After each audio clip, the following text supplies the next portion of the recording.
Iniciamos con Nos cogió la noche, tarde calurosa, rica de verano. Vamos a ver a qué horas empieza a llover o se nubla el día, porque este fenómeno del Niño pueden ser días muy nublados, pero con cero precipitaciones. Así que la gente, no, pues que... No, pueden ser días nublados sin precipitaciones. ¿Cómo están todos ustedes? Espero que se encuentren muy bien. 12 de julio. Esto va a una velocidad que no la creemos. Doña María Andrea, ¿usted cómo está? Bien, Nacho, muy bien, gracias a Dios. ¿Seguro? Buenas tardes. Sí. ¿Me deja tranquilo? Claro, Nacho, puede continuar. ¿Están vacaciones? No, ya no. De la universidad. De las clases. Sí, los estudiantes aún no ingresan, Nacho. ¿Cuánto les están dando a mitad de año a los universitarios? Es mesecito, que son 2 meses, Nacho. Todas las universidades siempre tienen entre 16 y 17 semanas de estudio. Tienen un intermedio de 2 meses y vuelven y retoman a 16, algunas 17 semanas. Volvamos a estudiar para que tengamos muchas vacaciones, ¿no? Más vacaciones. Doña Andrea Sierra, ¿cómo me le ha ido? López, excelentemente bien, muchas gracias. Me alegra. A don Duerarley, que ya suena, todo el mundo Ya en las uy, qué calles la tan gente. bacano con Duerarley, suena. Y yo les voy a decir, ya no le van a volver a decir ni Uber, ni todo lo que... Ya le van a decir Duerarley, ya, usted quedó tranquilo. Perfecto. A mí me van a seguir diciendo Rafael Ignacio, aquí estoy, de una. Óigame, Sí, Nacho. usted es el político ya de esta mesa. No, Nacho. Hábleme hay de mucho esa que hablar. lista a la asamblea departamental, de qué partido y qué se está visorando ahí. Pues Nacho, mire, se ha comenzado a hablar que desde anoche se habría ya elegido algunos de esos integrantes que encabezarían la lista a la Asamblea de Antioquia, que sería una lista cerrada por el Centro Democrático.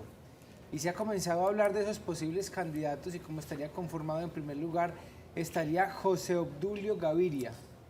En segundo lugar estaría Verónica Arango, que está en el momento como diputada del departamento. Gregorio Orjuela también, Luis Gabriel Gómez, Diego Restrepo, José Luis Noreña. Y esos son como los nombres que se conocen hasta el momento. Se habla de un séptimo candidato, que sería pues como ese candidato que vendría como ungido desde la administración del municipio de Bello, o sea, del alcalde Óscar Andrés Pérez. Es lo que se habla hasta el momento. ¿Cómo se mueve la cosa política? Interesantísimo lo que ocurrió con esa alianza. Sí, Nacho, y es que esta noticia tiene 2 partes. Yo le voy a decir la primera y Uber me va a complementar. Porque estamos hablando de una alianza que se selló para aspirantes a la gobernación de Antioquia entre Andrés Julián Rendón y Juan Diego Gómez. Andrés Julián Rendón tiene el aval del Partido Conservador, Juan Diego Gómez tiene, perdón, ahí me equivoqué, Andrés Julián Rendón tiene el aval del Partido Centro Democrático, Juan Diego Gómez tiene el aval del Partido Conservador. Lo había dicho bien, tranquilo. Okay. Ellos en principio pues estaban haciendo parte de este pacto de Indiana que ya sabemos se separó, pero ambos dijeron, se volvieron a reunir, recordemos que aquí también los tuvimos en esta mesa, y ellos no se cerraron la puerta. Tienen una misma ala ideológica, que es la derecha, y pues concretaron, Nacho, que para el próximo 24 de julio, a más tardar, se va a saber cuál es el único candidato entonces que aspirará a la gobernación de Antioquia. Pero no solo eso, sino que también dejaron la puerta abierta para otras personas pues que quisieran ingresar, pero esto fue lo que dijo Andrés Julián Rendón. Aprovechamos esta oportunidad también para invitar a los demás candidatos que tienen afinidad con estos sectores que nosotros representamos para que armemos un gran bloque que se imponga con mucha contundencia y legitimidad sobre el combo Quintero-Petro que tanto daño le ha hecho a Medellín y a Colombia. Pero parece ser que la película no termina ahí. Don't do it. Sí, Nacho, porque de acuerdo a lo que me dicen mis fuentes, el Partido Liberal, encabezado por el doctor Eugenio Prieto, quien tiene ese aval acá en el departamento de Antioquia, también volvería a ser parte de esta alianza, de esta coalición. La noticia, como decía ahorita Andrea Sierra, mientras escuchábamos a Andrés Julián, es que el que no volvería, y el quien ya no está, es Mauricio Tobón, que finalmente, en el caso de Eugenio Prieto, pues tenía serias diferencias con Mauricio Tobón, porque él comenzó, Mauricio Tobón, a hablar de Antioquia Federal, toda esta parte, y Eugenio Prieto no estaba muy de acuerdo con eso, y por eso empezó a hablar de unos puntos programáticos a los que finalmente no llegaron y que por la razón por la cual se deshizo esta coalición hace algunas semanas, pero al parecer, pues una vez zanjadas esas situaciones y no estando Mauricio Tobón, volverían a integrar ese pacto. Le digo que a mí me parece que el cuento es otro. ¿Cuál le parece a usted que es el cuento, Nacho? Vuélvame a repetir lo que dijo Andrés Julián. Andrés Julián. Si son tan amables en el máster, que lo acabo de escuchar. Aprovechamos esta oportunidad también para invitar a los demás candidatos que tienen afinidad con estos sectores que nosotros representamos para que armemos un gran bloque que se imponga con mucha contundencia y legitimidad sobre el combo Quintero-Petro que tanto daño le ha hecho a Medellín y a Colombia. Bueno, entonces empecemos como a especular. A deconstruir. A deconstruir. Saliendo el señor Tobón, Luis Fernando Suárez puede entrar ahí. Podría, sí, porque Pero no por lo que está diciendo el candidato. Entonces, Nacho, ¿cómo O llegaría? sea, no por el combo Quintero-Petro. En contra. Sí, ahí se las dejo para que la piensen. Porque es que está requete que cantado la entrada de Luis Pérez a gobernación. Sí, esa ya. Entonces todo el panorama político está cambiando. Antes eran todos contra los de Daniel Quintero, alcaldía y gobernación, no repuntan en encuestas, no van bien. Y salen dos gallos, salen dos personajes fuertes. Federico Gutiérrez, entonces ahora son todos contra Federico. Porque los otros no repuntan, los otros no van a repuntar. Y ahora, entonces, venga, hagamos alianzas porque Luis Pérez, ¿qué tiene?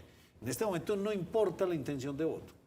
El que no tenga reconocimiento está muy fregado. Pero ¿sabe qué, Nacho? Esos dos personajes son absolutamente reconocidos. Luis Pérez estuvo esperando que finalmente fuera Federico Gutiérrez que decidiera si iba a salir o no, porque decían, si Federico Gutiérrez sale a la alcaldía, Luis Pérez va a la gobernación. Pero si Federico no sale a la alcaldía, Luis Pérez iba a aspirar a la alcaldía de Medellín. Finalmente Federico se decidió por la gobernación, Luis Pérez va para la alcaldía. Al revés. Perdón, Federico se fue para la alcaldía y Luis Pérez va a aspirar al parecer a la gobernación, pero tiene un punto en contra, Nacho. ¿Cuál? Que ya va a salir como tarde, tiene recordación. Pero mire que ya hay muchos partidos que hicieron alianzas y que ya él ha tocado la puerta y le han dicho, hubiéramos querido ayudarle, pero como usted no salió a tiempo, pues ya tomamos la decisión por este lado. Espere las encuestas. Espere las encuestas. A ver, Vamos y a ver. espere. Todos estos señores se han desgastado fuertemente con mucha anticipación. Es que esto se define en octubre. En octubre es donde empieza toda la fuerza de campañas. Pero hay para maquinarias, Nacho, que se van organizando desde Sí, antes. póngale la firma, pero esto no lo vamos a ver. Sí, todavía no hay alguien hasta claro, pues, como octubre. un ganador, ¿no? Empezarán en 20 días aproximadamente ya todas las campañas, pero bueno, será eso lo que está pasando, cómo se recomponen, cómo va a ser la inteligencia de estos dos candidatos, un supuesto candidato que es Luis Pérez, para manejar su campaña en todo el departamento. ¿Cómo va a manejar Federico Gutiérrez su campaña ante la arremetida de los quinteristas y todos los otros independientes que hay por ahí? Va a ser muy interesante y aquí estaremos bastante pendientes de lo que ocurra. Lo que sí será muy interesante y repetírselo a ustedes, llevamos muchos años haciendo este programa, es analicen las propuestas de cada uno. Hay que mirar, es que no se vota por la persona y no por las propuestas y su liderazgo. Entonces hay que analizar propuestas. Somos muy dados a votar con el corazón porque me gusta, porque no me gusta. Pero y vaya, mire sus propuestas, qué son, para qué sirven, cómo nos van a beneficiar a todos los antioqueños, a todos los medellinenses. Y también quién acompaña a quién. Por eso nosotros Claro. en esta mesa invertimos tanto tiempo en mirar quién es este, con quién se une, de dónde viene, para dónde va, qué dijo tal día, pero qué está diciendo ahora. Es para hacer ese mapa y que las personas sepan con quién se están uniendo sus candidatos, Y- posiblemente por los que usted va a votar. Y le quiero acuñar algo más a esa mini editorial que hicieron María Andrea y Nacho. Por sus actos los conoceréis. Ya tenemos a por lo menos un exgobernador y un exalcalde que se están lanzando a la alcaldía de Medellín, a la gobernación de Antioquia. Bueno, Andrés Julián también fue alcalde de Río Negro, pero Luis Pérez Gutiérrez acaba de ser gobernador de Antioquia. Federico Gutiérrez fue alcalde de la ciudad de Medellín. por los actos que hubieran ellos, no olvidar eso. Hay que tener siempre presente qué hicieron y qué no hicieron a la hora de ir a hacer ese ejercicio juicioso de votar. No hacerlo simplemente para que no gane aquel, sino porque, como usted bien lo dijo, Nacho López, porque es lo que más le convenga, tanto a la ciudad como al departamento. Y ya tenemos una historia que juzgar. Muy bien. Estaremos supremamente pendientes, ¿o no, Honduras? Muy pendientes, porque esto es que ahora Vigilantes. se empieza a modernar. Vigilantes. Ay, ay, ay. Oiga, la felicito. Ay, ¿por qué, Nacho? ¿Porque bajó el No dólar o sé, qué? yo creo que en estos días a usted le van a subir el salario. Ojalá, Nacho. Sí, claro. No, es que ojalá no, eso es Cosmovisión una, nos va a- es una realidad, ¿sí o no, Andrea Sierra? Pues para las cuentas que nosotros estamos haciendo, Sí, sí. claro. Sí, señor. Es una lectura interesante la que se puede dar con la implementación de esa ley, la 2101 del 2021. Por supuesto, estamos hablando de esa ley que se aprobó en el gobierno del ahora expresidente Iván Duque y que fue autoría nada más y nada menos que del expresidente y ex senador Álvaro Uribe Vélez. La ley de reducción de la jornada laboral. Y es que, Nacho, una de las premisas que se tiene en esa ley que empezará a regir desde el 16 de julio de este año es que no se puede ver perjudicado el salario de una persona. Es decir, usted va a recibir exactamente el mismo salario por trabajar menos horas. En ese orden de ideas, su hora de trabajo se va a ver cotizada. Y eso es tan cierto como que desde el Gobierno Nacional se está haciendo un llamado a los empleadores para que recalculen y tengan en cuenta cuánto va a quedar valiendo la hora trabajada de cada uno de sus empleados para poder cotizar y pagar las horas nocturnas y los dominicales, las horas extras que se tiene en los festivos. Por Doctora ejemplo, Sierra, Nacho. Sí, señor. ¿hasta cuándo, hasta qué horas semanales pretende esta ley llegar y en qué año? 42 horas para el 2026. Vamos a empezar de manera 42 horas. paulatina, es decir, este año pasamos de 48 horas semanales a 47. El año entrante pasaremos a 46. El año que sigue pasaremos a 45 y luego habrá una reducción hasta llegar a las 42 horas semanales en el 2026. Pero realmente no es trabajar menos. No es trabajar menos. Es No, sí está. hacer lo mismo, No, duele, ser no. muy productivo en menos tiempo. Sí. Porque uno sigue haciendo el mismo trabajo, pero en menos tiempo. Pero ojo, O sea, es que la productividad y Pues, el pues, trabajo. más o menos, porque por ejemplo una persona que esté al frente de una caja o en un mostrador, ahí no se le mide la eficiencia, pues La obviamente la productividad. De ese Tiene depende que el estar trabajo. parado ahí 8 horas al día, ya tiene que estar Exacto. parado Sí. 8 horas y un poquitico menos, porque es que es una hora semanal. Sí. Pero, por En vez de ejemplo, Nacho, el 48 que tiene que produce ser 40. 30 camisas al día No, seguirá ese- produciendo ah, las mismas sí, 30 las camisas tiene que al mismo producir, tiempo. pero hay otros cargos en los que Claro, sí. Bueno, don Duber. Hoy, Nacho, de la noticia también tenía mucho que ver, además de ese análisis que estamos haciendo de cómo se va a cotizar la hora trabajada, con la celebración que hacía a través de las redes sociales el expresidente de la República, Álvaro Uribe Vélez, autor de esa ley que fue aprobada, Ley 2101 del 2021, con la que se hace reducción de la jornada laboral. Y esto fue lo que dijo el exmandatario colombiano. La reducción de la jornada de trabajo da al trabajador más tiempo para la familia, la educación y el deporte. Además, promueve el entendimiento entre empleadores y trabajadores para mejorar productividad. Entendimiento entre empleadores privados prósperos, con confianza institucional y trabajadores con animado espíritu de colaboración, es clave para la cohesión social, fundamento sólido de la paz. El camino no es enfrentar a trabajadores y empleadores.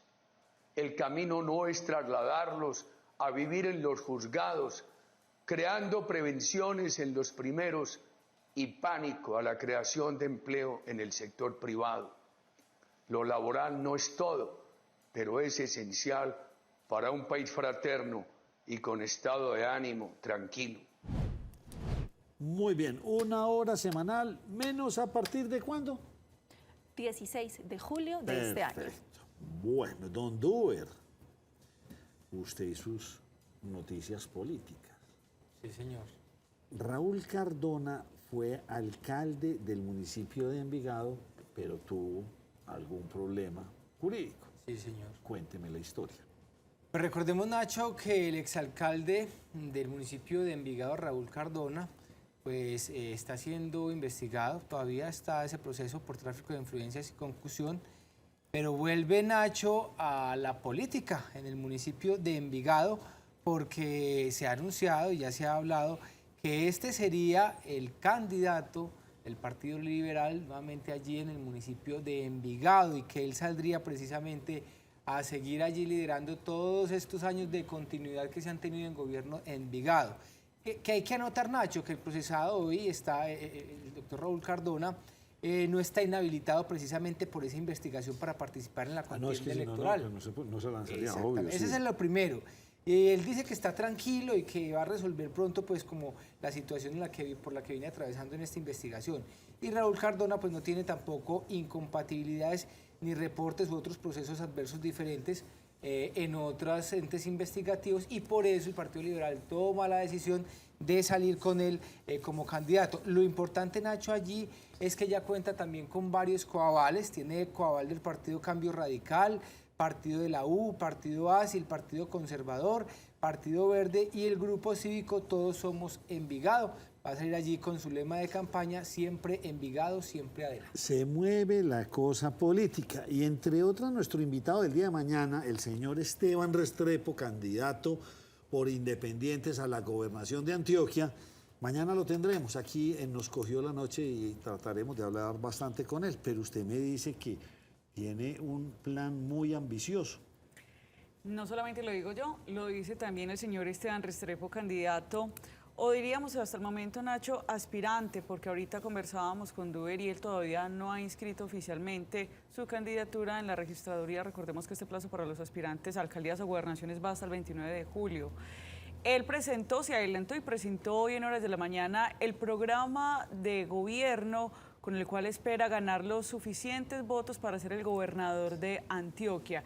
En este programa, que contiene 20 puntos, habla de un eslogan que es Antioquia Global. Él dice que este programa es bastante ambicioso y sí que lo es, porque le voy a contar solamente algunos puntos. Dice que quiere conectar al departamento con Panamá, de tal manera que se pueda viajar casi que desde Medellín hasta Panamá en 6 horas.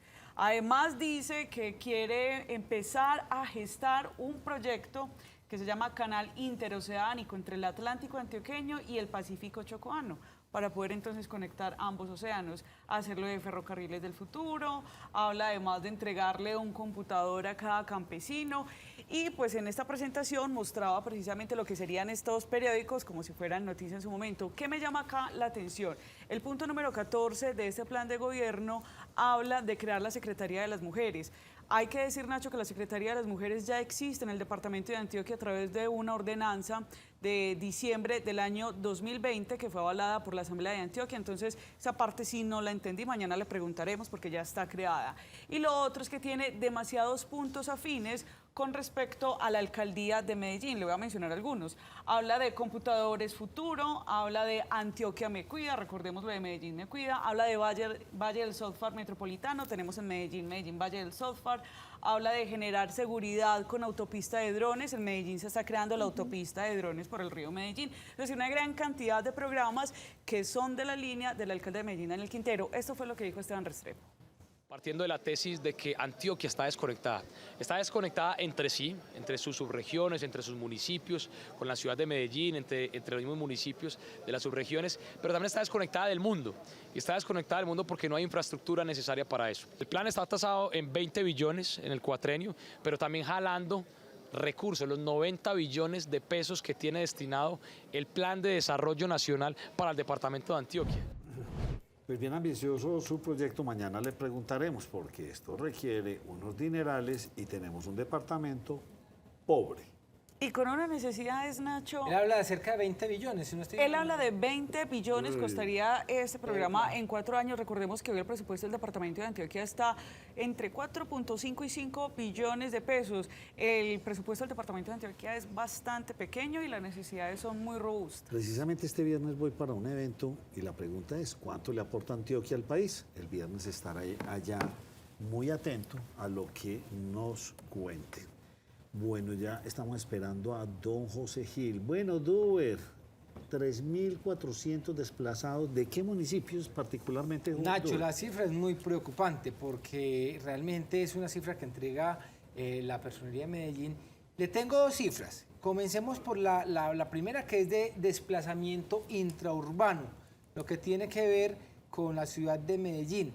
Son cerca de 640 personas las que este año han sufrido desplazamiento intraurbano, o sea, dentro de nuestra ciudad, por cuenta de las extorsiones, los homicidios, combos.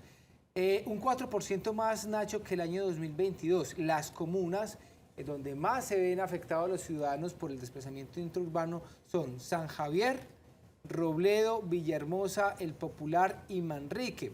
De acuerdo a lo que dicen las autoridades, Nacho, son 673 personas expulsadas de su territorio y existe, Nacho, también un número muy alto de subregistro porque no todo el mundo se acerca a la personería a denunciar esta situación. Y por otro lado, Nacho, pues la situación no termina allí porque ahorita ahí les hablaba del desplazamiento intraurbano y ahora les voy a hablar del desplazamiento que llega a Medellín desde otros municipios y departamentos fuera del Valle de Aburrá.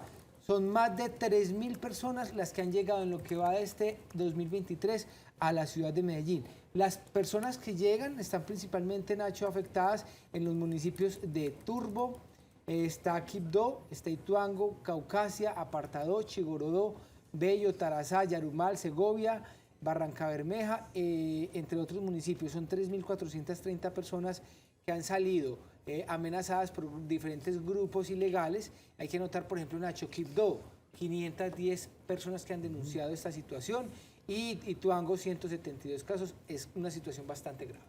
María Andrea Sierra, ¿por qué me pone usted la mesada 14? ¿Qué es la mesada 14? Mire, la mesada 14 era un derecho que tenían los militares retirados, los veteranos de las fuerzas militares que dejaron de percibir ese ingreso en su pensión desde el año 2021. Eso había sido por un fallo que se había emitido desde el Consejo de Estado. En el 2022 incluso había sido ratificado. Sin embargo, la decisión histórica que se toma el día de hoy y con la que se van a beneficiar esos veteranos retirados tiene que ver con que se levantó esa suspensión que se tenía y van a volver a percibir ese dinero adicional que se tiene para ellos. Dice, es una buena noticia para todos los veteranos de la fuerza pública. El Consejo de Estado acaba de notificar revocatoria de la medida cautelar que suspendía ese pago. Así lo celebraba Iván Velázquez, ministro de la Defensa, y tenemos las declaraciones. Parece que no las tenemos. Entonces sigo con Duber. ¿Le parece? Claro, Nacho. Muy bien. Adelante. Andrea. Señor. Liberaron a la madre de cuál alcalde. Entonces está el mejor estilo de mis compañeros del Al máster. mejor estilo. Duber se montó en pasó? política y Andrea se me montó en orden El mundo público. está al Entonces, revés, Nacho. Andrea Arley. No, mentira. Andrea, ¿qué pasó? Liberación de la madre de alcalde secuestrada. Trada. Ayer en la noche habían secuestrado a la madre del alcalde de uno de los municipios de Casanare. Estamos hablando puntualmente, le voy a tener aquí el dato ya. La señora Pachón, Hilda Aurora Pachón, que había sido secuestrada, ella es la madre del alcalde de Villanueva. Anoche se había dado su retención por parte de grupos ilegales. Hoy en la mañana, gracias al esfuerzo de la policía y el ejército, tal y como lo dieron a conocer las autoridades de Casanare, se pudo dar el rescate de esta mujer, de la señora Pachón. Nacho, ella se encontraba recluida en una casa y cuando los secuestradores se percatan que la fuerza pública y los uniformados están cerca de dar con su paradero, huyen y la dejan en esta vivienda en donde se puede dar el rescate de ella, puntualmente en el corregimiento Caribayona en Villanueva. Y vamos con el Chocó. ¿Qué está pasando en el Chocó? Y esta sí es bien grave, Nacho, porque es un SOS que se está lanzando desde varias entidades del orden público nacional. La primera es una alerta que emite la Procuraduría General de la Nación y ellos están hablando 25.000 personas aproximadamente de comunidades indígenas y afro estarían confinadas por los enfrentamientos armados que se están presentando, tanto por entes armados del ELN como de las autodefensas gaitanistas de Colombia, por lo que el Alto Comisionado para la Paz y desde la oficina del Alto Comisionado para la Paz se hace un llamado para que se cese con las hostilidades, Nacho. En el relato que se está dando por parte de esta oficina tiene que ver con la imposibilidad de poder ingresar al territorio y ayudar a estas personas. Mire, aunque se habla de 25.000 personas confinadas, Se está hablando de que por lo menos de ellas 9.000 ya llevarían mes y medio desplazadas o confinadas en sus territorios sin que puedan llegar las autoridades a hacer presencia en estos cascos urbanos, por lo que se rechaza de manera tajante este actuar que se está teniendo por parte de estos grupos con los que se espera lograr una paz total. El televidente ayer me escribió y me decía, hombre, ustedes están demasiado politizados, ustedes se nota cómo están en contra de este gobierno, ustedes nada más publican las noticias malas. Desafortunadamente el país se está descomponiendo a una velocidad en secuestros, en orden público, de todo lo que se ha hablado del actual gobierno del Chocó, en La Guajira. Confinados. Sí, no, la cosa está preocupante, señor, entonces no podemos cerrarnos y sentarnos a adular, sino que también como medio tenemos que ser críticos de esta realidad que cada vez se pone más compleja. ¿Qué está pasando y cuál es el alboroto con el desfile de silleteros, María Andrea? El año pasado, los ciudadanos de Medellín recibimos una buena noticia y es que podíamos asistir a este desfile de silleteros de manera gratuita utilizando las graderías. Recordemos que en años anteriores nos poníamos al lado y lado de las ceras para poder ver este desfile, o en otros años, pues también si queríamos acceder a las graderías teníamos que pagar. ¿Qué fue lo que dijo el alcalde de la ciudad? Que este año no se van a poder poner estas graderías de forma gratuita. ¿Cuál es la razón? Hasta hace poco estábamos hablando acerca de las transferencias que el alcalde de Medellín le estaba pidiendo al Consejo de 330.000 millones de pesos, con lo cual se esperaba pues, subsidiar varios programas de las dependencias. Una de ellas es la Secretaría de Cultura, bajo la cual está la responsabilidad de hacer todo el despliegue de Feria de Flores.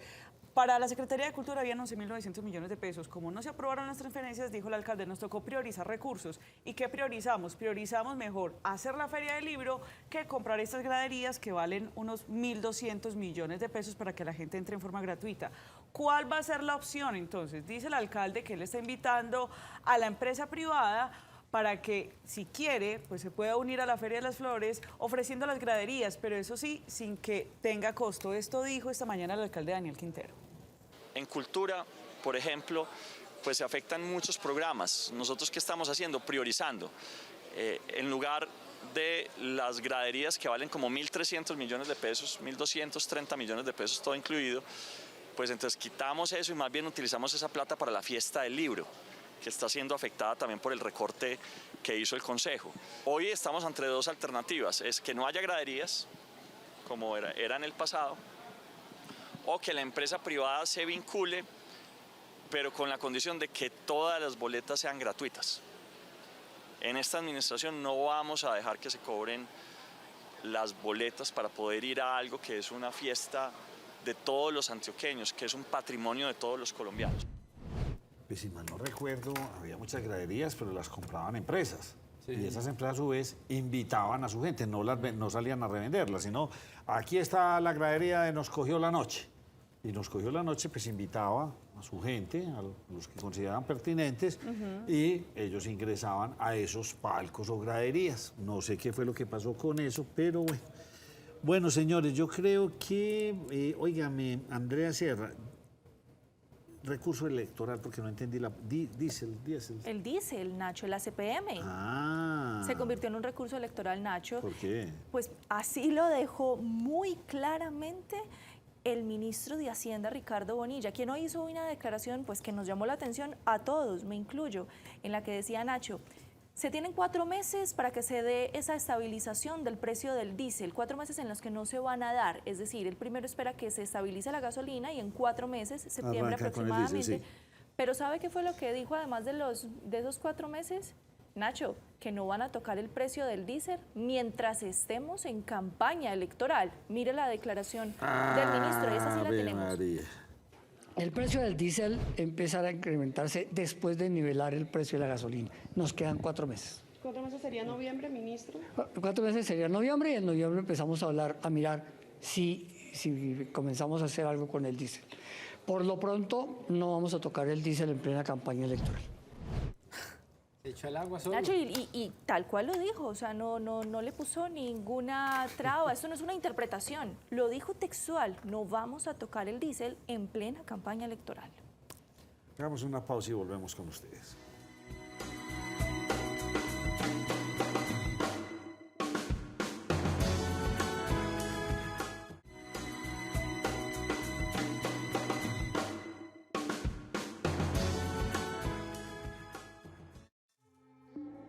Universidad Católica Luis Amigó, formar para transformar. Estudia especializaciones en finanzas, gerencia del talento humano o gerencia de mercadeo. Inscripciones abiertas 604-448-7666, www.ucatolicaluisamigo.edu.co. Vigilada Mineducación. Santiago Ortega, docente, experto en energía, lo quisimos inventar a nuestro programa porque se nos viene un fenómeno del niño, estas rebajas en las tarifas, tanta cosa que se está dando con un servicio que es fundamental para todo colombiano. Bien complejo el asunto, vamos a ver qué encontramos hoy. María Andrea, bienvenido y arranque con su invitado, que usted vio que me iba a gustar mucho el tema.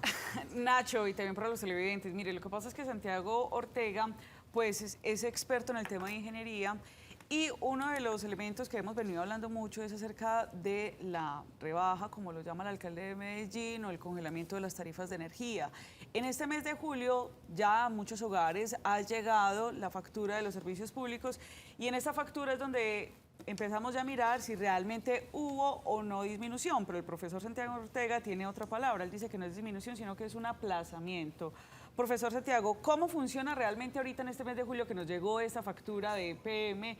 ¿Hay o no hay realmente congelamiento o rebaja en la tarifa de energía? Hay rebaja, pero aplazada, así de fácil. Sí, no, pues María Andrea, porque yo estuve mirando mi factura de este mes y cuando uno mira el valor de la tarifa, porque es que los ciudadanos cuando miran es cuánto les toca pagar. Sí. Y lo que paga uno es la tarifa contra lo que consume. Claro. Okay. Y hay meses que consume más, y meses que consume menos, y en la tarifa, y el problema es que no se lo cobra a uno el mes inmediatamente anterior, sino que es como un mes y medio antes, entonces la gente nunca sabe muy bien cuál es el consumo que tiene.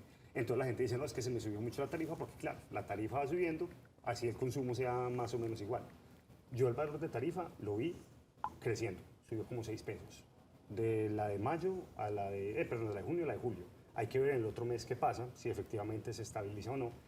Pero así se estabilice, no es que la tarifa se vaya a bajar ni se vaya a reducir, sino que eso es una cosa que llama una opción tarifaria. Eso fue una cosa que se inventó el gobierno durante la pandemia y el regulador para decir, durante la pandemia que todo era tan difícil y que económicamente la gente la estaba pasando tan mal, dijeron, no, venga, bajemos las tarifas artificialmente, tengámoslas un poquito más bajas y después, cuando termine la pandemia, las subimos. Okay. Que eso fue lo que nos pasó en marzo, abril del año pasado, que las tarifas subieron un montón. Hoy Empresas Públicas de Medellín dijo, no, es que vamos a congelar tarifas, pero cuando lo dijo, muchos preguntamos, venga, pero ¿cómo lo van a hacer? ¿Cuál es el mecanismo? Porque es que no es que uno pueda bajar la luz tan fácilmente, ¿cierto? En Colombia tenemos una demanda de energía que crece cada vez más, una oferta de energía que está estancada porque no entra Utuango, porque no han entrado las térmicas de la costa, porque estamos muy atrás en transmisión. Entonces uno dice, pero ¿cómo puede pasar esto? Pero averiguando, EPM dijo, no es que va a haber un congelamiento, pero no era muy claro. Hubo que mandar un derecho de petición para que EPM dijera, esto es una opción tarifaria a partir de enero, lo cual quiere decir, vamos a pagar una tarifa más bajita estos meses, pero a partir de enero, todo lo que no pagamos lo vamos a empezar a pagar. Es decir, que esto es una deuda o un crédito que nosotros no pedimos y nos lo otorgaron. Le rebajaron sus servicios durante estos 6 meses, le dejaron de cobrar 100.000 pesos. Tranquila, en enero se lo van a cobrar. No exactamente en ese solo no el totazo, pero se lo van a otra vez va a ir aumentando. Y ya, y se lo cobran y listo. Y lo que sube nunca baja, entonces le van a seguir cobrando. Lo que ya le habían rebajado, la luz sigue subiendo y entonces ya usted ahí quedó. Y es que en Colombia la tarifa de energía lleva 15 años subiendo, sí, casi que al doble de la inflación. ¿Por qué? Porque es un país que cada vez consumimos más energía, cada vez hay más demandas energéticas y vamos un poco atrás en la generación que tenemos que usar para suplir esto. Entonces, ¿este congelamiento realmente es significativo en el recibo de energía para las familias que nos están viendo, para ese estrato 1, 2, 3, 4? ¿Es significativo? Eso depende, porque es que hay familias que 10.000 pesos en un recibo de energía no le hacen hueco, pero hay familias que 10.000 pesos en un recibo de energía sí la ponen en aprietos. Esos congelamientos ayudan, pero de nada sirve que se ahorren una plata ahora para que en enero vuelva otra vez a subir, ¿cierto? Eso es ponerle más presión a la gente más adelante. Pero de los estratos 4 para arriba, 4, 5 y 6, de pronto 10.000 no. Pero lo que pasa es que como esos estratos subsidian, cada vez se está volviendo más onerosa, porque usted llegan y le dicen, ¿usted subsidia por aquí el 25%? Se subsidia el 20% del costo, ¿cierto? Digamos, de lo que El le cobran a uno, le cobran 20% más. Entonces me la suben un poquitico, más el 20%. Entonces esto se está volviendo en una cosa que también, pues, o sea, los empresarios, las fábricas y los estratos 4 para arriba, se les está volviendo ya absolutamente oneroso. Más a temas comerciales, principalmente. En Colombia los temas industriales pueden tener unas extensiones de contribución. Sí. Además, los industriales grandes pueden negociar su energía, entonces puede ser un poco más barato, pero industrias, pues, o comercios medianos o industrias medianas que no puedan mirar energía, universidades, hospitales, colegios, todo va a subir el... Porque usted es tan reiterativo que en Colombia, yo tengo entendido que la producción o el consumo que tenemos, hay una diferencia de 4 o 5 puntos, o sea, el consumo que se requiere versus la producción, y la producción está por encima 4 o 5 puntos, o sea, todavía hasta el 2027, 2028 podríamos llegar a tener ya como una nivelación en caso de que no entren nuevos generadores. Eso es muy complejo porque es que también dependemos del clima. Y eso es una de las cosas duras aquí en Colombia. Nosotros tenemos muchas centrales hidroeléctricas, lo cual es una bendición porque nos da energía relativamente barata, energía limpia, energía segura. Pero cuando nos llegan cosas como el fenómeno del Niño, que deja de llover como estamos acostumbrados, y llueve mucho menos, llega mucha menos agua a los embalses, y al llegar menos agua a los embalses, claro, los embalses dicen, no, yo voy a guardar agua para generar más adelante, para no quedarme sin agua, entonces empiezan a entrar las centrales térmicas que tenemos de respaldo, que son mucho más costosas para generar, entonces se nos sube el precio de energía. En Colombia, para expandir el sistema, para, digamos, estar tranquilos, hay una cosa que se llama la confiabilidad y el cargo por confiabilidad. El problema es que para ponerlo, digamos, en términos muy simples, todos los huevos de la confiabilidad en Colombia estaban puestos en Hidroituango, para que entrara la mitad en el 2018 y la otra mitad en noviembre del año pasado. Sí. Y ya pasamos esas 2 fechas y de 8 turbinas han entrado 2 y creo que una está todavía en ajustes. Pues en este momento, pues me fijé ayer, hay una que no está generando, creo que por unos temas de mantenimiento, pero de 2.400 megavatios tenemos 600. Y con la duda todavía que las otras 2 que faltan entren a funcionar ahora en noviembre, que esperemos que sí, porque sería lo único que medio podría paliar este asunto. Lo que pasa es que si el verano es así de cruel, la cota del río Cauca se baja hasta cierto punto, ya no se puede generar allá porque se genera un vórtice. Empieza a chupar, aquí no lo explicaron, y entonces donde le entre aire a eso, hasta ahí llegamos. Y tenemos centrales eólicas, pues estábamos esperando que entraran centrales eólicas a finales de este año. En La Guajira.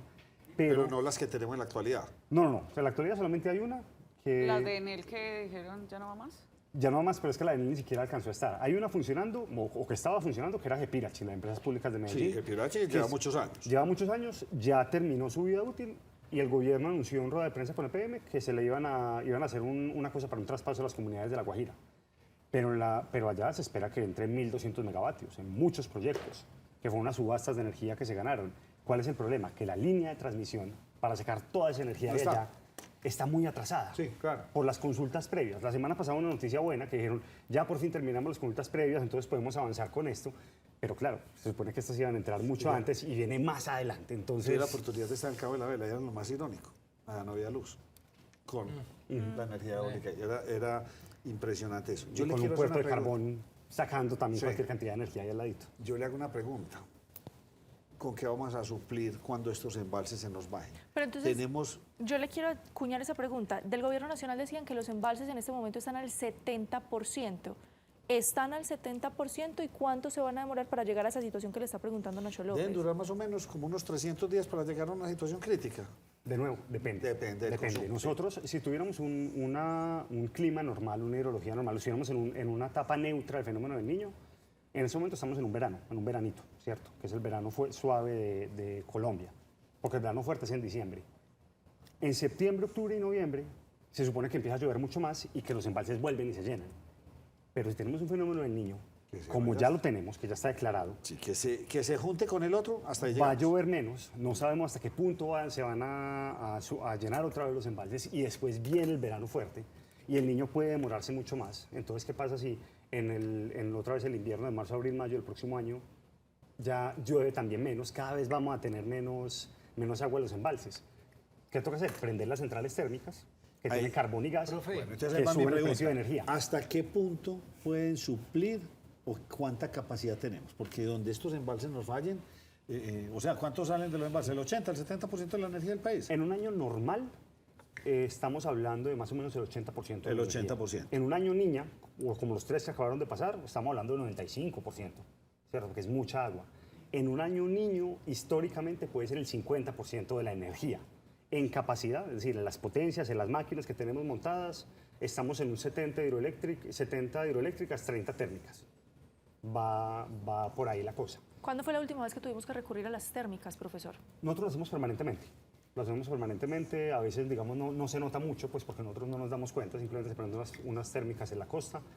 Hay unas térmicas que se prenden todo el año por temas eléctricos, por decir, es que el circuito no funciona bien, o sea, hay una punta en Barranquilla o en algunos sitios, hay térmicas que se mantienen prendidas. Pero la última vez que llegamos a activar, digamos, ese seguro de las térmicas, del precio de escasez y que tiene obligadas a generar, fue en el 2016, en un fenómeno del Niño que tuvimos en el 16, que se juntaron muchas cosas. Y fue que se dañó una térmica en Mamonal, en Cartagena, creo que fue Termocandelaria, que se dañó. Se dañó Termoflores, que era una térmica de Celsia en la costa, se le reventó una turbina. Y Guatapé, se dañó un cable y Guatapé no estaba funcionando. Pues hubo como un incendio, entonces Guatapé no podía funcionar, y si Guatapé no funciona, no funcionan Jaguas, Calderas, San Carlos y todas las que hay de ahí para abajo. Y eso fue un pleno fenómeno del Niño, en pleno proceso de paz, ¿cierto? Entonces el gobierno dijo, esto no podemos tener un apagón bajo ninguna circunstancia. ¿Qué se hizo ahí? Se bajó la demanda. Es decir, se le dijo a los ciudadanos, venga, baje su demanda de energía. Si usted reduce su demanda, yo le pago porque usted consuma menos. Y también, digamos, grandes consumidores como Ecopetrol y otros fueron capaces de bajar la demanda. Menos mal, el punto más grave fue en Semana Santa, donde la demanda de energía se baja porque la gente está viajando y la gente está descansando, pero pasamos, digamos, dejando los pelos en el alambrado y con la cabeza de un ministro. ¿Y qué tan preparados estamos para prender todas las termoeléctricas si es necesario y enfrentar el Niño que se nos viene? No es que prendamos todas las térmicas, porque es que estamos muy atrás en lo que estábamos esperando para este momento. Nosotros deberíamos tener un Ituango funcionando completamente. Estamos contando con toda la energía de Ituango funcionando, pero pasó, digamos, el accidente y se nos atrasó todo eso. La contingencia. Profe, en caso de un racionamiento, que se inicie ese racionamiento, ¿cómo es esa cadena de afectaciones? Primero son la vivienda, luego el tema empresarial.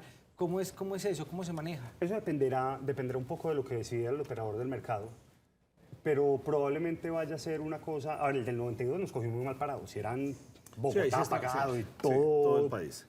Aquí, en el 2016, cuando se empezó a hablar de racionamiento, dijeron, vamos a empezar un barricito en una ciudad, unos temas industriales en otra, pues como irlos como turnando. Pero eso ya, digamos, dependerá del operador del mercado y ver cómo lo hace. Hay una ironía grandísima. Yo, por ejemplo, le diría a todas las 4G, apaguen las luces. Ese va por Guatapé, Marinilla, el Santuario, apaguen todas esas vías, ese alumbrado público, apáguenlo, eso consume gran cantidad, aunque pues han hecho mucha reposición por LED y solares, pero todavía funcionan mucho en ese sentido. Claro, o sea, pero cosas que no se pueden apagar, por ejemplo, hospitales. No se pueden apagar, claro. No se pueden apagar, hay una cantidad de pero cosas. las térmicas en este país no suplen la energía de este país, suplen el 10%, no, 12%. Puede llegar a tener el 50% en épocas complejas, pero de nuevo, es que la demanda de energía en Colombia viene creciendo, todos los años crece. Todos los años quebramos, después de la pandemia estamos quebrando récords de demanda porque Colombia es un país que está creciendo, que hay gente saliendo de la pobreza, gente comprando televisores, neveras, equipos de sonido, celulares, computadores, lavadoras, ¿cierto? Profesor Santiago, hace creo que fue una semana que el presidente Gustavo Petro había dicho, mientras estaba en La Guajira, acerca del consumo en megavatios que necesitaba el país, para que precisemos eso, y cuánto podría generar La Guajira a partir de la energía eólica. Creo que hay una imprecisión bastante grande por parte del presidente Gustavo Petro sobre qué era lo que necesitaba el país y qué era lo que se podía producir desde allá. Dijo que con lo que producía allá suplíamos todo el país. Porque básicamente está diciendo no necesitamos las hidroeléctricas. Eso hay que mirarlo con pinzas porque en parte tiene razón. Porque estamos hablando de potencial, ¿cierto? Pero es que potencial es una cosa muy compleja, es lo que podríamos llegar a hacer, ¿cierto? Yo tengo potencial de ser un jugador de fútbol de talla mundial. Tengo potencial, pues si hubiera empezado a entrenar de chiquito de pronto, pero pues, en realidad soy muy rodillón y muy paquete. Pero digamos que el potencial está ahí. Nosotros tenemos áreas, sol, tenemos mucho viento en La Guajira y muchas áreas. De hecho, uno de mis colegas hace poco calculó cuántos proyectos, digamos, fáciles habrían de hacer en La Guajira y era una cosa de 33 gigavatios de potencia de energía. Eólica. Eólica. Muy bien. Nosotros, todo el país, hoy en día consumimos 19 gigavatios. O sea que castigando el tema de energía, de las eólicas, teóricamente se podría. Ahora, y hay un pero grande, para sacar eso de allá necesitamos líneas de transmisión. Que no existe. Hay una línea de transmisión que se está terminando, que es una línea de transmisión de 1.2 gigavatios. Entonces, así pudiéramos hacer 30 gigavatios de proyectos. En los próximos años solamente vamos a ser capaces de sacar 1.2. Sí. Pero, si nosotros nos proyectamos 15, 20, 30 años hacia adelante, con el crecimiento de la demanda de energía, con más gente saliendo de la pobreza, con más industria en Colombia, lo que vamos a ver es que vamos a necesitar, por lo menos, de esos 33 gigavatios cerquita, unos 15 gigavatios que estén generando energía para Colombia en 2040 y 2050. Pero, profe, este gobierno pues, ha sido muy crítico con ese tipo de energía, por ejemplo, las termoeléctricas, y le ha apuntado mucho ese cambio, pero si se vio obligado a encenderlas, entonces, ahí ¿cómo va a quedar su discurso? ¿O no las van a encender? No, las tiene que encender, eso no depende del gobierno. No eso no depende del gobierno, eso depende del mercado de energía y de una empresa que que es el operador de mercado que tiene que garantizar eso. Porque a la última persona que le conviene un apagón es un presidente, ¿cierto? Eso sí ya empieza a mostrar que las cosas no funcionan bien. ¿Qué pasa con el gobierno actual?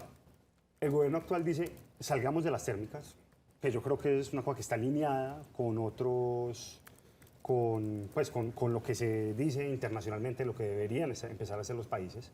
Nosotros, como Colombia, podemos aprovechar las hidroeléctricas que tenemos y meter muchas renovables, de tal forma que las hidroeléctricas sean como ese colchón para la confiabilidad de las renovables, nos puede llegar a funcionar muy bien.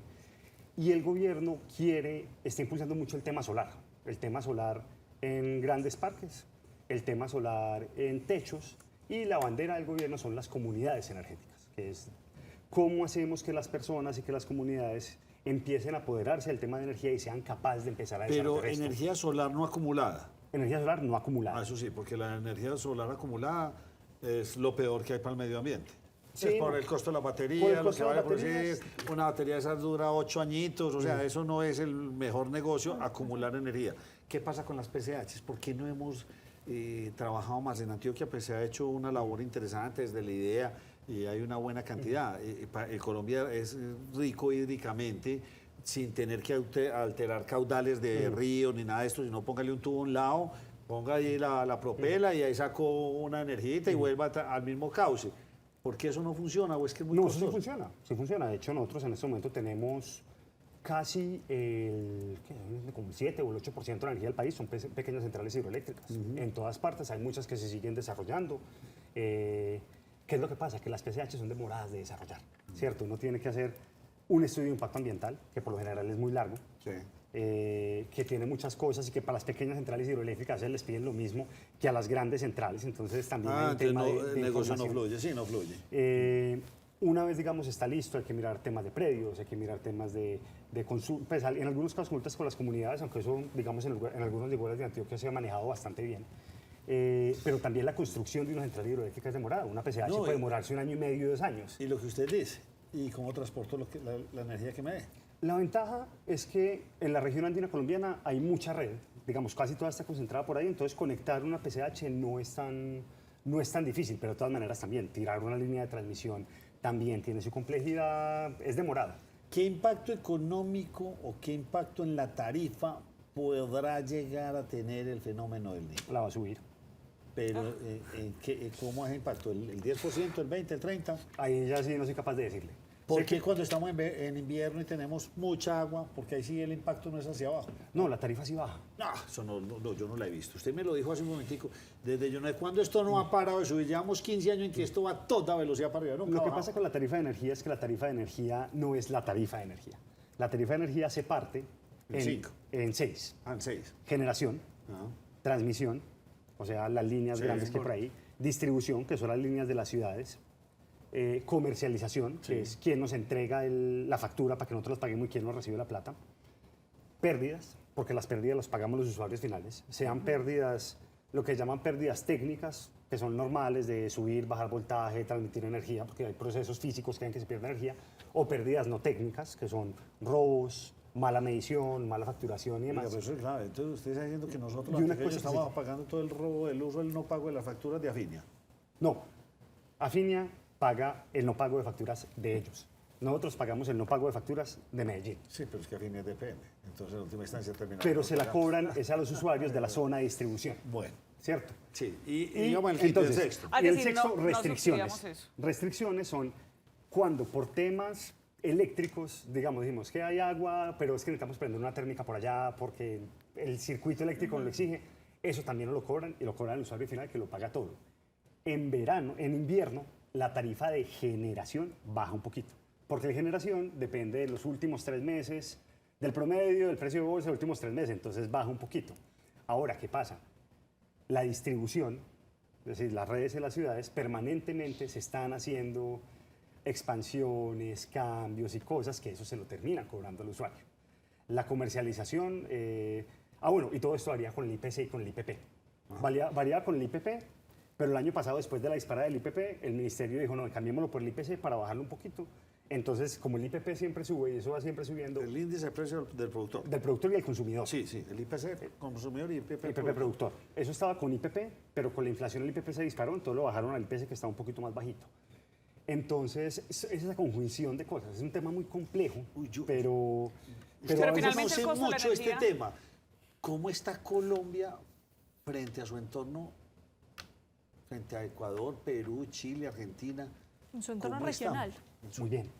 No, pero viene en qué? Estamos cobrando durito, mucho más caro que en otros Estamos países. cobrando durito, pero nuestro sistema es mucho más robusto que los sistemas de los vecinos y mucho más limpio que los sistemas de los vecinos, excepto tal vez Brasil, pero Brasil es un caso aparte, ¿cierto? Pero Ecuador tiene muchas térmicas, tiene el 50% térmico, Perú también, Venezuela está con unos niveles de servicio nefastos, muy malos. Sí, nunca se volvió a hacer. Centroamérica es muy térmico, toda la energía es muy costosa allá.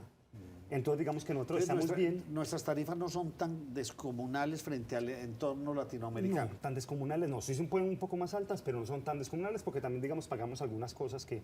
El tema de la confiabilidad, hay cosas que las pagamos. Pero en términos de inversión y proyección, la regulación colombiana para todo el tema de energía solar, para que las personas empiecen a tener energía en sus techos, para pensar en nuevos negocios de energía, va mucho más adelante que muchos de sus vecinos. Entonces, porque esa puede ser una alternativa bien interesante. Si nosotros empezamos a instalar energía solar en nuestros techos, lo que hacemos es que bajamos la demanda de energía. Ah, sí, pero eso se le vuelve a usted a los 5 o 6 años siendo muy de buenas. Pero le dura 30 Sí. o 20. Yo no estoy muy convencido. Esos son los números que nosotros echamos y quedan Sí, ahí. yo no estoy muy Y convencido. vea, de le esa voy duración. a tirar un dato que yo les celebro mucho a mis estudiantes y quedan muy sorprendidos. En Colombia, de aquí a 2030, podríamos tener 10 gigavatios solares en techos. 10 gigavatios solares son 4 hidroituangos en techos, regaditos. Con lo que usted le quita presión a las hidroeléctricas y térmicas durante el día, porque Ajá. en la noche igualmente se tiene que conectar, Igualmente a tiene no que ser conectar. que tenga sistemas de almacenamiento que le duren hasta el otro día. Exactamente. Pero esa bajada de energía durante el día termina ayudando un montón, ¿cierto? Y es lo que realmente nos va a poder permitir hacer otras cosas. Pero alguien me dice, es que ¿cómo vamos a tener 4 hidroituangos en techos en 5 años o en 8 años de aquí al 2030? Porque ese es otro ítem que no va. Vaya a comprar un panel solar, eso es para arriba, para eso es como si estuviera No, comprando eso un bien. sí, eso sí baja. No, yo no lo he visto. Porque los chinos lo que están tratando de hacer es, ellos dicen, la tecnología no ha cambiado mucho, ¿cierto? Sigue Sí. estando más o menos igual. La eficiencia mejora un poquitico, pero tampoco mucho. Pero todo el desarrollo que hay es a bajar los precios. El año pasado se subieron, ¿por qué? Porque estaban en dólares, ¿cierto? Entonces el dólar lo tiró para arriba, pero ya otra vez, y la crisis de los contenedores también lo afectó, pero ya otra vez vienen para abajo y cada vez van a ser más baratos. Entonces, digamos que eso es una alternativa interesante. Sé que algunas personas del gobierno también están pensando, decir, venga, ¿cómo favorecemos un estallido solar para que esto pase? pero Eso no es- es una cosa, suena raro. No, suena raro, sí. Es que deberían pagar por no prender la luz. Así como pagamos por no matar, paguemos por no prender la Lo luz. han O sea, hecho. eso sería una buena política de Estado. Se ha hecho. Se ha hecho en Colombia, se hizo en el 2016. Pero todavía... Bueno. Por eso es que digo que vamos para adelante con la regulación. Cada vez es más cerquita que podemos hacer las cosas, cada vez es que vamos a entender más de energía. Y Profesor que vamos a poder Santiago. tomar decisiones. Quiero devolverme para La Guajira, porque ese anuncio que hacía la ministra, que usted tocó ahora tangencialmente, sobre que el parque de Jepirachi Ajá. va a ser también propiedad de las comunidades Guayú. ¿Cómo es eso que una comunidad va a ser parte o va a ser propietaria de ese parque eólico sin invertir y bajo qué figura? ¿Eso qué quiere decir ese anuncio? A ver, una de las cosas que está tratando de hacer el gobierno es generar una figura de comunidades energéticas, es hacer que la gente sea capaz de tener activos de energía más allá del que tiene en su techo, ¿cierto? Es decir, nosotros, todos los vecinos, todos los miembros de la comunidad, nos juntamos, hacemos una inversión y vendemos energía a la red. Comunidades energéticas existen en otros países del mundo. Existen en Brasil, existen en Chile, existen en Alemania, Suecia, Noruega, pero allá hay otras condiciones sociales O distintas. sea, son comunidades o pequeños pueblos, como por ejemplo La Concha o Alejandría, que tienen para una PCH. Con esa PCH pueden surtir su consumo y lo que surren lo tiran al mercado. Es la idea. Todavía no bien, se puede hacer, pero es la idea. Sí. Es decir, venga, es que compartimos de alguna manera la energía, porque hoy en día nosotros no podemos compartir la energía. Sí. La idea es que se puede hacer. ¿Qué pasa con Jepirachi? Jepirachi es un parque que ya terminó su vida útil, que de hecho estaba en proceso de desmontarse, hasta donde entiendo. Entonces, mirando ese tema político, se dice, venga, pues ya EPM puede transferir esos activos, que no valen nada, porque ya en libros no valen nada, porque Jepirachi ya, de hecho, había tenido muchos problemas de operación, para ensayar y para ver cómo puede usarlo una comunidad. Hay muchas dudas sobre eso, porque hay unos temas tecnológicos que hay ahí. Pero se hay pueden unos temas- repotenciar o no. Hay unas dudas sobre eso, yo creo que sí, pero no es del todo claro, porque no se puede hacer una repotenciación como uno quisiera, tener torres más Claro. grandes y cosas Y distintas. ahora que cambiaron las aspas y son de unas dimensiones y de Claro. unas eficiencias impresionantes. Entonces hay que ver qué se puede hacer ahí, pero yo creo que el diablo está en los detalles, pero es una buena intención. Entonces su llamado, Santiago, es apaguemos la luz. Nos vendieron la película, cámbielo a un bombillo LED que va a ahorrar mucho y la cuenta nunca bajó. Cambia la nevera vieja por una nueva que tampoco bajó. Póngale el gas a su casa, tampoco bajó. Ponga paneles solares. Ponga paneles, tampoco bajó. Esto es una película que yo no me la creo y eso no baja. Eso, ¿sabe cómo sale más barato? Prendan velas. Velitas. velas son y- carísimas. No, yo sé, pero sale, yo creo que Nacho, sale más barato. recuerde O búsquese las de una petróleo, plantita. Sí, recuerda las de petróleo de la época aquella. Sí, a mí yo tengo esas todavía. Entonces, o consígase una lister, una planta lister de un solo cilindro, que eso es y eso no gasta. Sale más barato que tener el servicio. No, pero bueno, así, no, ¿Cuál- le estoy cuál- qué diciendo es lo lo que que yo pa- pienso editorialmente. Pero sí, definitivamente ahora es apaguen y apaguen y apaguen, porque lo que se nos viene va a ser muy bravo. Sí. Y si seguimos generándole presión a nuestras hidroeléctricas, pues ellas, mientras más consumamos, más agua van a requerir. Tenemos que consumir menos. Eso es una cosa que nos va a poner a ahorrar desde el principio. Cambiar a LED, cambiar a neveras, ahorra un montón. ¿Cierto? Yo cuando hago el cálculo es que un bombillo LED que, consume el 10% de un bombillo normal. Si ustedes cambiaran en este momento todos los bombillos de su casa por bombillos normales, la cuenta se le sube 200.000 pesos. Duber no vuelva a venir con su ropa planchada. Andrea Sierra, cero plancha porque esa traga duro. Claro, aires acondicionados, usarlos lo más poquito posible. Los temas Estamos térmicos ahorrando de lo lindo acá. jalan mucho.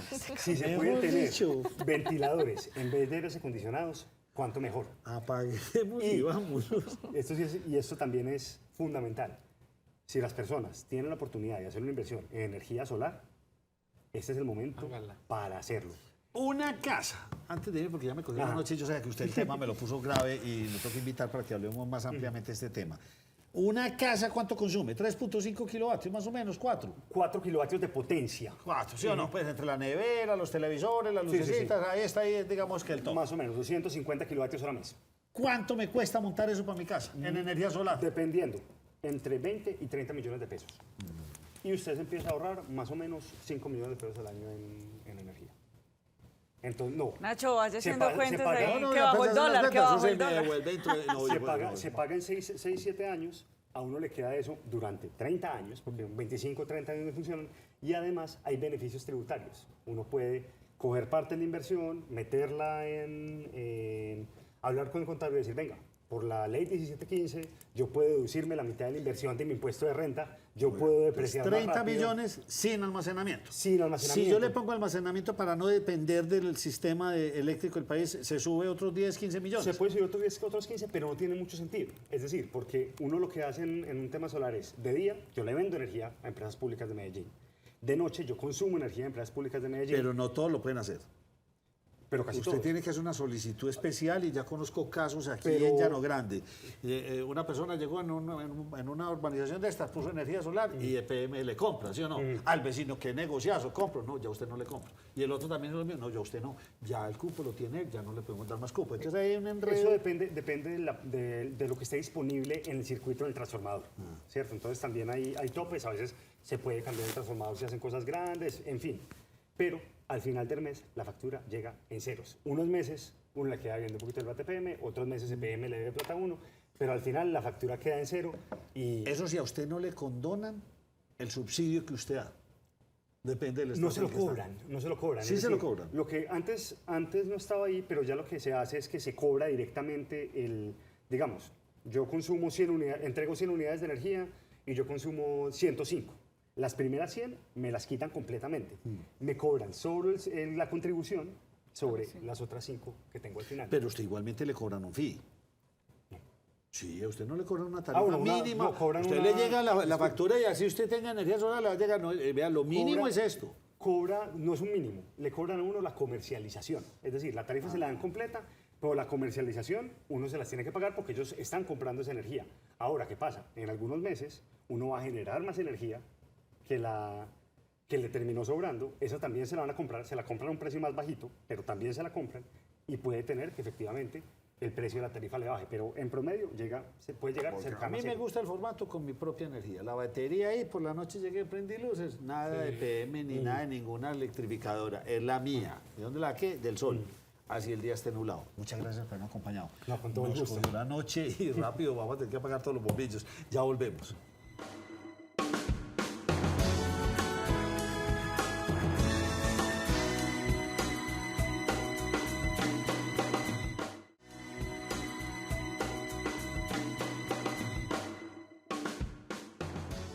Esta sección es patrocinada por El Raspa y Listo de la Lotería de Medellín. Lotería de Medellín.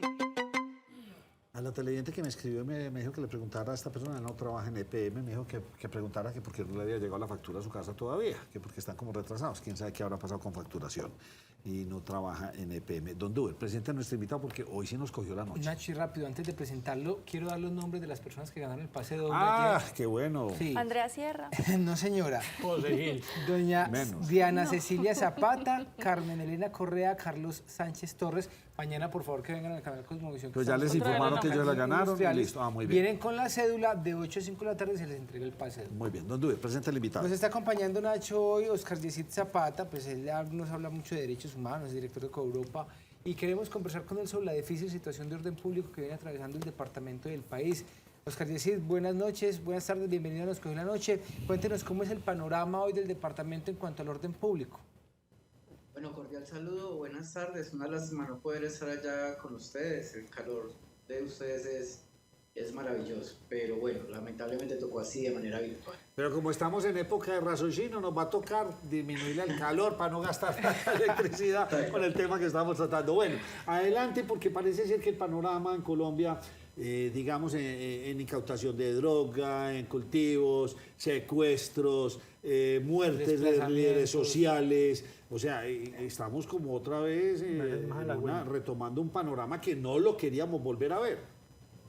Pues mira, no, sí, evidentemente nosotros hemos hecho las advertencias necesarias y oportunas al Estado colombiano sobre la situación de derechos humanos en todo el departamento y en parte del país. Lamentablemente hay una omisión sistemática de diversas instituciones que no han atendido con responsabilidad esta situación. Nosotros desde antes de la firma del acuerdo de paz habíamos sugerido al gobierno colombiano que había que llegar a los territorios a generar esas apuestas democráticas para evitar que otros grupos llegaran a copar esas zonas. Lamentablemente, el incumplimiento de los acuerdos por parte del gobierno anterior, la falta de estrategias claras y precisas por parte del gobierno actual han impedido realmente que estas comunidades dejen de padecer esta situación de crisis humanitaria. Grupos armados se siguen disputando el territorio, se siguen posicionando y se siguen tomando los territorios, asesinando líderes sociales, desplazando a personas defensoras de derechos humanos y a la comunidad. Y la situación cada vez es más crítica en municipios claramente advertidos, algunos con medidas cautelares de la Corte Interamericana de Derechos Humanos, otras con alertas ya ampliamente conocidas, pero también hay un concurso total de omisión. No vemos una fiscalía fuerte, no vemos una Procuraduría General de la Nación haciendo un control político, no hay una institución de la fuerza pública comprometida con la seguridad de las comunidades, tampoco vemos unas labores de inteligencia previendo o previniendo que estas situaciones pues no ocurran, y así sucesivamente. Oscar, decir, ¿cuáles son los territorios en Antioquia que hoy más preocupan por su difícil situación de orden público, por un lado, y por otro lado también háblenos de los defensores de los derechos humanos que continúan los homicidios a esta población que defiende precisamente en cada territorio a sus habitantes? Mira, nosotros hemos identificado que principalmente los sectores o los territorios donde hay más riesgos son los territorios donde más grupos armados hay y que están disputándose la zona. Territorios, por ejemplo, como Urabá, sentimos que hay una consolidación total en diferentes escenarios políticos y territoriales por parte del grupo de las AGC. Por lo tanto, no es una zona de confrontación, no es una zona de grandes cifras de violencia.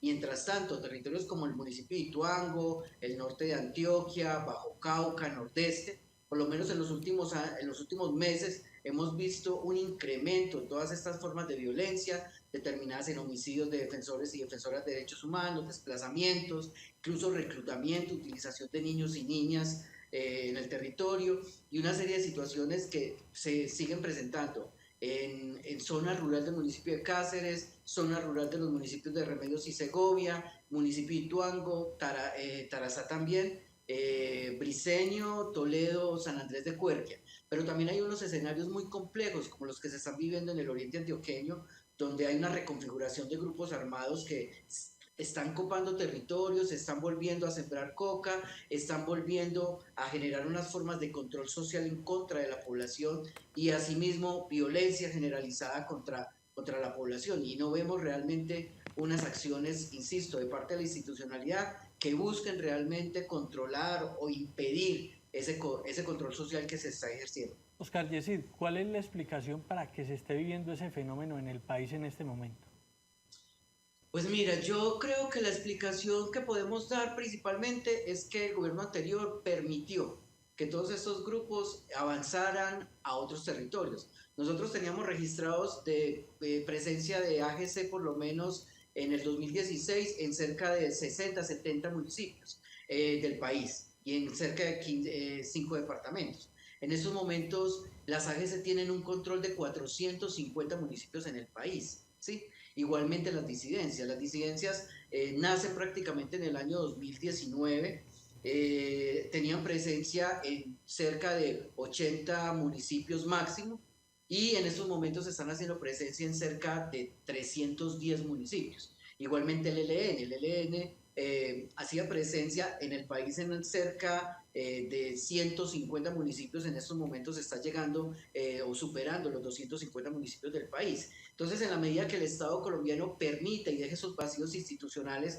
evidentemente llegarán los grupos. Y obviamente en algunos territorios donde hay un interés, no solamente estratégico por la minería, por los cultivos ilícitos, por el control social, por los corredores estratégicos hacia otras zonas, esto realmente se convertirá en zonas de confrontación y disputa. Y eso es lo que está pasando. Pero yo creo que ahí hay unos vacíos institucionales en donde no hay una Fiscalía General de la Nación tratando de dar con los responsables de todas estas formas de violencia.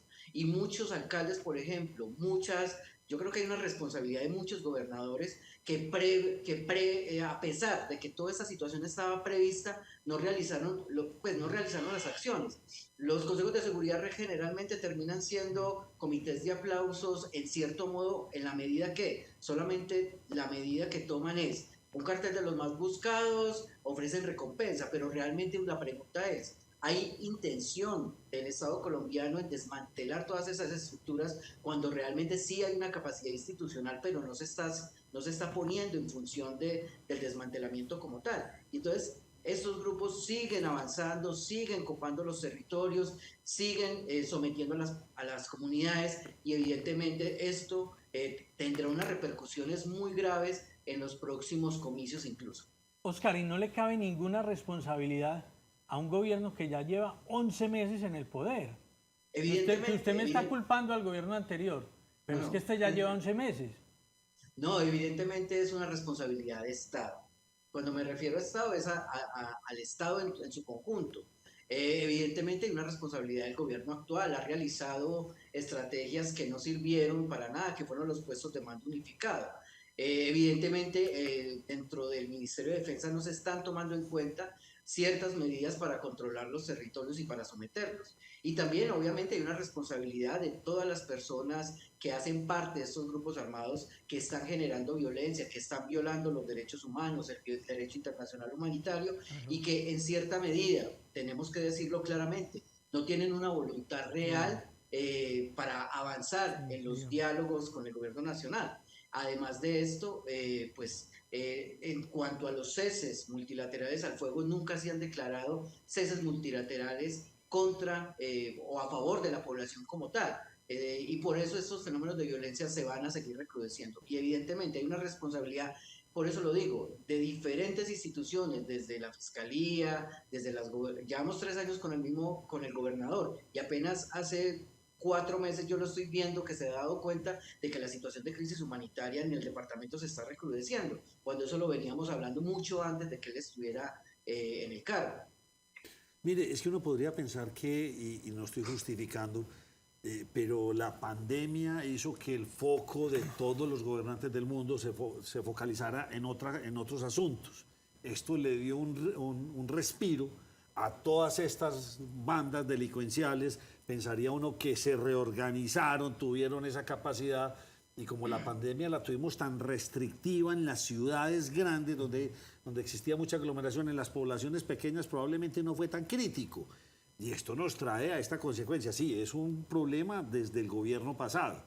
Tiene una justificación válida o no válida, pero en la actualidad ya estamos viendo esa consecuencia de cómo se reagruparon, se rearmaron y se están repotencializando fuertemente. Sí, yo creo que posiblemente en algunos territorios tuvo mucho que ver la emergencia sanitaria por el COVID, pero siento que también muchos escenarios rurales que de alguna manera no tenían las mismas condiciones de las zonas urbanas, se permitió, tal vez por omisión de la misma institucionalidad, que estos grupos se reconfiguraran, tuvieran un poderío. Yo creo que aquí nosotros como defensores de derechos humanos tenemos una gran preocupación por algunos sectores, algunos sitios en específico.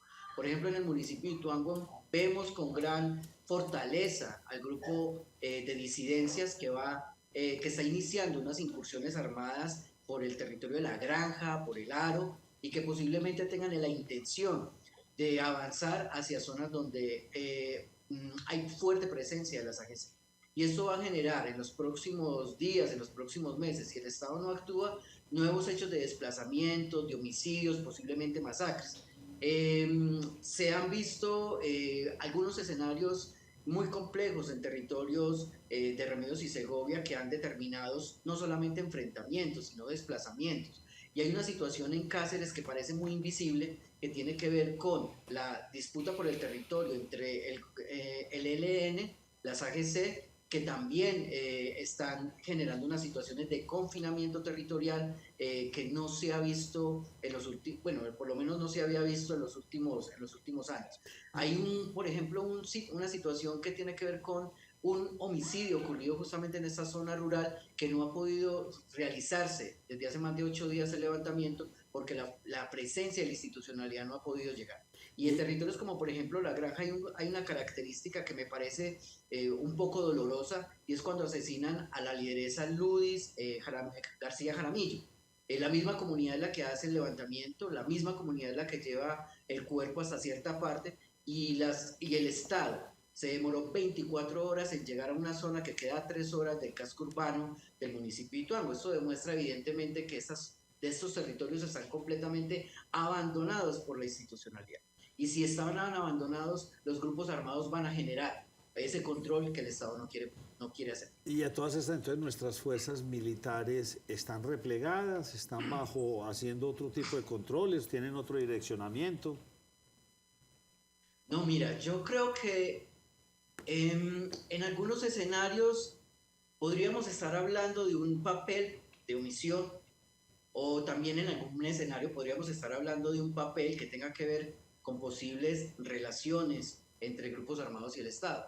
Y pues uno lo dice con mucho dolor por varias cosas. Primero, porque son fuerzas del Estado que deben estar cumpliendo con una función constitucional de proteger a la población. Pero cuando usted ve los uniformes que tienen los ilegales, cuando usted ve las armas que tienen los ilegales, cuando usted ve los cascos que tienen los ilegales y la forma tan fácil como se mueven en muchas zonas donde hay presencia de fuerza pública, usted se da cuenta de que evidentemente hay una situación que genera por lo menos la suspicacia de los defensores y las defensoras de derechos humanos. Una cosa que no es nuevo, que ha ocurrido lamentablemente en nuestra historia, pero que no queremos repetir. El llamado es justamente a que si existen ese tipo de situaciones de relación u omisión, pues sean las autoridades las encargadas justamente de acabar con esos nexos, posibles nexos, y generar la suficiente institucionalidad para proteger a la población. Oscar Yesid, me cogió la noche, muchas gracias por habernos acompañado, lo volveremos a invitar y a ustedes los invito a hacer una pausa, ya regresamos con otro invitado. Universidad Católica Luis Amigó, formar para transformar. Estudia especializaciones en Big Data e Inteligencia de Negocios o Relaciones Públicas. Inscripciones abiertas 604-448-7666 www.ucatolicaluisamigo.edu.co. Vigilada Mineducación.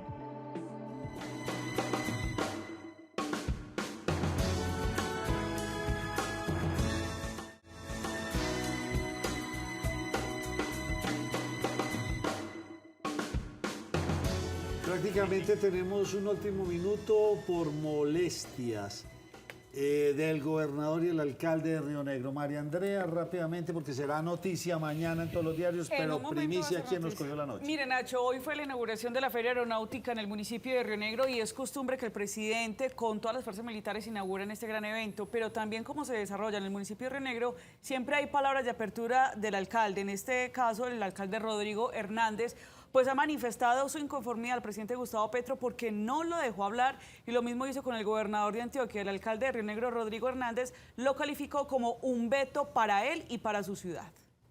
Lamentable. Nacho, y le tengo una cortica del loco, mire la hora. Adivine quién va a encabezar la lista del Centro Democrático al Consejo de Medellín. Ya no lo contó, llegó tarde. Bueno. Repítale, ¿quién? El señor Alfredo Ramos. No, señor. No, el señor Luis Guillermo Vélez, profesor universitario. Pues no, señor. Sí, señor. Fue el Centro Democrático. Sí, señor. Pero nosotros ahorita hablamos... Tengo el tuit del señor Álvaro Uribe. Y nosotros ahorita hablamos con el señor Alfredo Ramos. Bueno, entonces no le aceptaron la propuesta al señor Alfredo Ramos. Profesor universitario Luis Guillermo Vélez Álvarez. Doctor Carlos Valdivieso, ¿cómo me le va? Muy bien, Nacho. Pues preocupados los médicos, y no estamos preocupados porque se están cerrando los servicios de unidades de cuidado intensivo neonatales, los niños recién nacidos. Estamos perdiendo camas hospitalarias, pero también estamos perdiendo camas hospitalarias para atención de las maternas de parto, y eso nos preocupa, y estamos nosotros pidiendo la intervención del gobierno nacional para intentar modificar esta situación, y los gobiernos regionales y locales. Ginecomastia. Usted se inventa unas palabras. La cirugía de los hombres cuando les crecen los senos. Tú sabes que a algunos hombres les crecen un poco los senos por muchas razones, y nosotros podemos corregir eso. Y es una cirugía bastante tranquila. Yo he traído unas fotos aquí que vamos a mostrar, vamos a ponerlas. Observen ustedes, miren, este es el caso de un muchacho relativamente joven, pero tiene ese problema, le molesta. Entonces, ¿qué podemos hacer? Operamos ahí, retiramos la glándula mamaria del hombre y dejamos una cicatriz que no se nota alrededor de la areola, para que no se vea una cicatriz fea ni desfigurante, ni de la pequeña areola que tiene el hombre, ni de la tetilla que llamamos nosotros, es decir, la papila que hay ahí. La siguiente foto nos muestra una persona también joven, miren aquí, pero hay muchas veces hombres que tienen bastante edad, es decir, hay hombres de 60 años que les molesta eso y algún día dicen, yo me quiero operar. Pues a ellos también los podemos operar, no hay límite de edades para esta cirugía. Miren ustedes que no quedan cicatrices y podemos resolver excelentemente el problema de la ginecomastia, que es el crecimiento de la glándula mamaria en los hombres. Va a aparecer en sus pantallas ahí nuestros teléfonos, está apareciendo ahí. El fijo de nosotros, que es el 604-444-8818, y el celular, pueden mandar mensaje a este celular, el 300-212-5904. Responderemos agendando la consulta. Los esperamos a todos. Nos tocó rápido hoy porque nos cogió la noche. Gracias. Gracias. Estos son los recomendados de Nos Cogió la Noche. Agenda una cita de valoración con la doctora Alexandra García y conoce si puedes hacerte procedimientos de cirugía plástica con la técnica de anestesia local o, si lo prefieres, con anestesia general. 304-209-5064. 304-209-5064.